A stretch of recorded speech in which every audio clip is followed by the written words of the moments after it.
all We're not trashed begging. in the first place. There's no one begging. I don't know. Clearly, this is a Senator Booker, your time's up. But can Senator I just- Rubio, since he's I do gone want to over, address you some can of these points respond. because they go to the heart of the matter. No one's begging for anything here. The Iranians might be begging because their economy's losing hundreds of millions of dollars a day. Today's hearing quickly turned into a heated showdown as Secretary Marco Rubio faced tough questions from Senator Cory Booker on Ebola, Iran, and U.S. foreign policy. But Rubio refused to back down, forcefully defending the administration's strategy and arguing that America is responding faster to global crises while keeping maximum pressure on Iran. Watch the exchange and decide for yourself who made the stronger case. Mr. Secretary, you and I talked a lot about Africa, and I raised concerns about a lot of the cuts. We're seeing globally an increase in tuberculosis, an increase in malaria cases. We see a continued ongoing on the continent HIV crisis. And the United States has pulled back from a lot of its investments in those areas. Now with the crisis with Ebola, we see that the challenges that have been brought about as a result of our surveillance, early detection, and the like.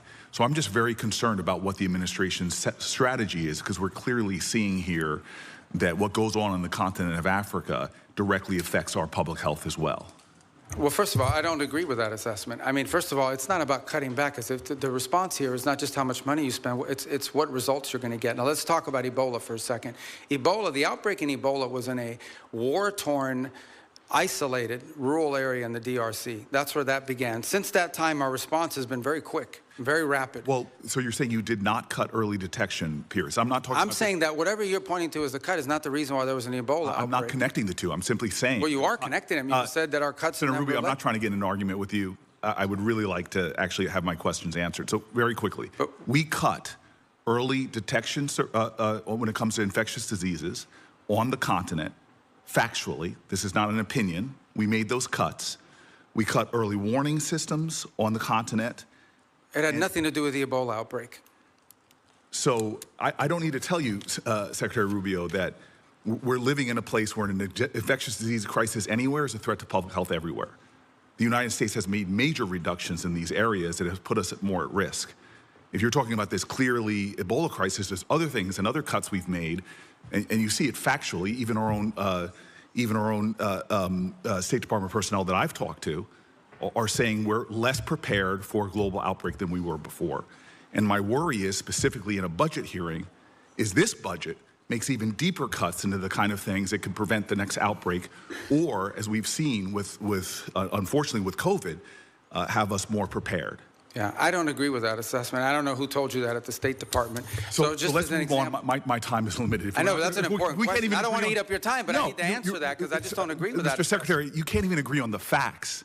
Because that's not accurate. I mean, again, you look at what we've entered into with these It's not accurate that we cut early detection. Because those have all been repurposed in different arrangements that we now have with these countries. As an example, when I would like, for the record, because we're not going to cover it in my short time, if you're telling me we are as prepared or more prepared before the Trump administration came in, I'd like to see the facts. I think when these reforms are finalized, which we're on the verge of doing, we're actually going to be better prepared. We are responding today faster, not just to humanitarian crisis, but to outbreaks than we were before. We are responding in some cases within 72 hours, are able to move funds to task, which you weren't able to do in the old system. And we're also building the capacity of these nation states through these compacts. May I please reclaim my time to shift gears? The Strait of Hormuz, I was listening to their conversations you had with some of my colleagues.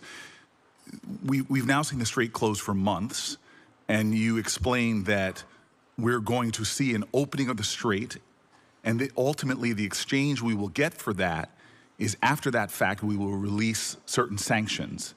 Is that correct? No, that's not what I said. What I said was that if they open the Straits, we will lift our blockade. The Straits and the blockade are what are interrelated. And so for the nuclear program, in exchange for getting rid of the fissile material out of country, I imagine, is what the highly enriched uranium, we would release sanctions. Is that correct? Well, it's not just that. It's also their enrichment activity. They would have to, they would have to make very severe and significant concessions on what they intend to enrich in the future. And already with the March relaxing of sanctions, allowing Iranians to sell oil to the Chinese, estimates have been between $10 and $50 billion they got from that relaxing of sanctions.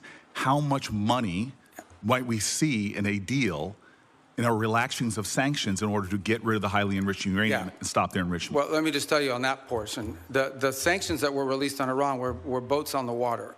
And so that oil was already out in the marketplace. It was sold at market rates, but the sanctions covered, and to the extent we've been able to enforce them, we have the revenues of those sales. So yeah, the Iranian oil was unsanctioned so that it could be sold, but the revenue would have to flow back to blocked accounts, which our sanctions were able to go after. We've also seized, I believe, 6 vessels in the Indo-Pacific that involved Iranian sanctioned oil on top of it. So that wasn't necessarily a trade. They didn't get $50 billion directly as a result of. They might have gotten some of it. They certainly didn't get the majority of it. They are now losing hundreds of millions of dollars a day in revenue because of the blockade. And the blockade exists because of what they're doing in the Straits. Right, and I guess the conclusion I have, and my time's expired, is that the Strait of Hormuz was open before this unjustified war. We're now scrambling to try to find a way to get it back opened again.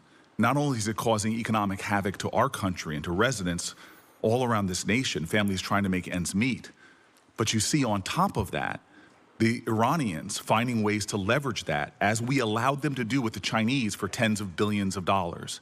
And so my point is, before we even get to a nuclear negotiation, this regime is getting money to rebuild, purchase more drones, cause more havoc.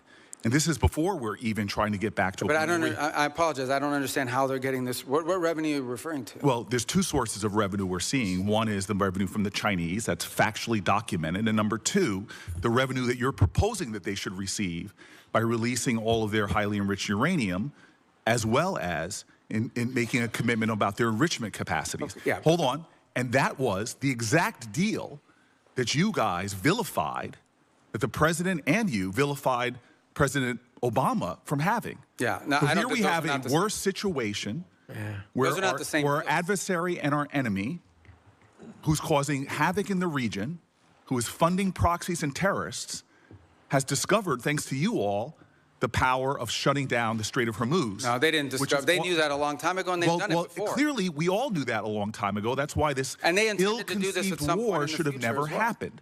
Yeah, but you have made our adversary in a stronger negotiating position.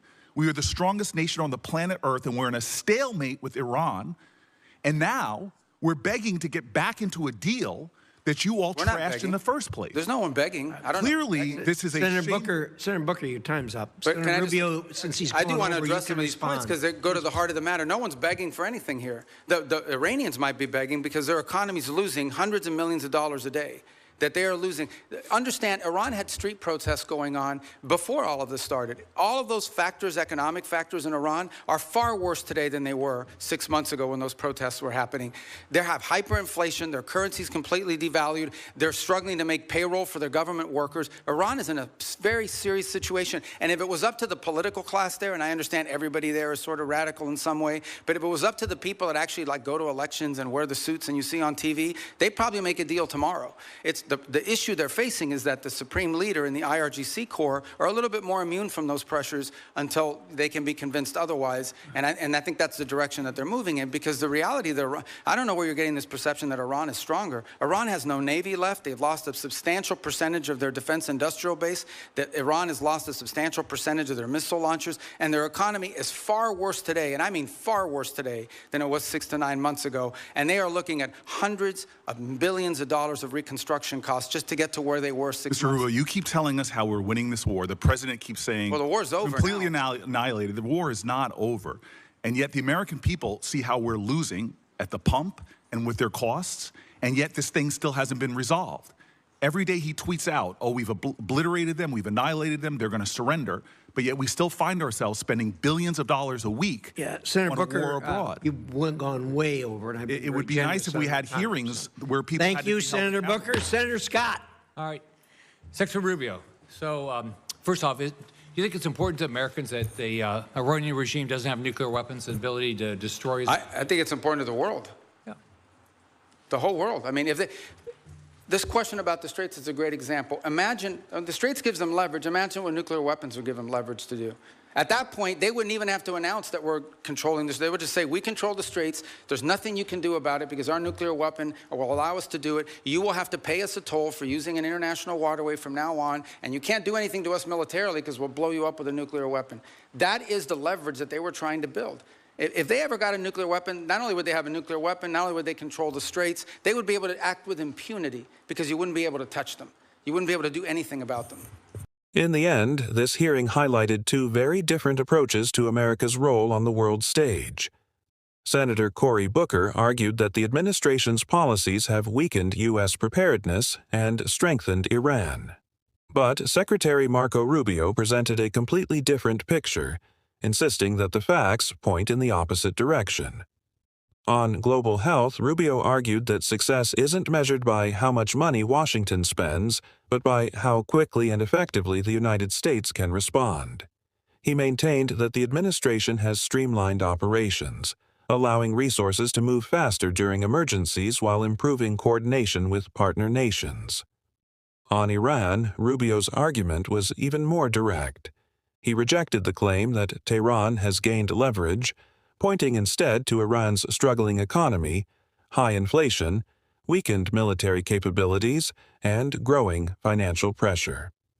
His message was simple. A regime facing economic hardship and military setbacks is negotiating from weakness, not strength. Rubio also emphasized what many Republicans have argued for years, that allowing Iran to obtain a nuclear weapon would dramatically shift the balance of power in the Middle East. His warning was that a nuclear-armed Iran could use that capability to intimidate its neighbors, threaten global shipping through the Strait of Hormuz, and make military deterrence far more difficult. Supporters of the Republican approach see this as a strategy built on pressure rather than concessions, arguing that maintaining sanctions and limiting Iran's capabilities creates stronger leverage for future negotiations. What do you think? Did Secretary Rubio successfully defend the administration's foreign policy, or do you agree with Senator Booker's concerns? Let us know in the comments below. If you enjoyed this breakdown of today's hearing, don't forget to like this video, subscribe to America Brief, and turn on notifications so you never miss the biggest moments from Congress.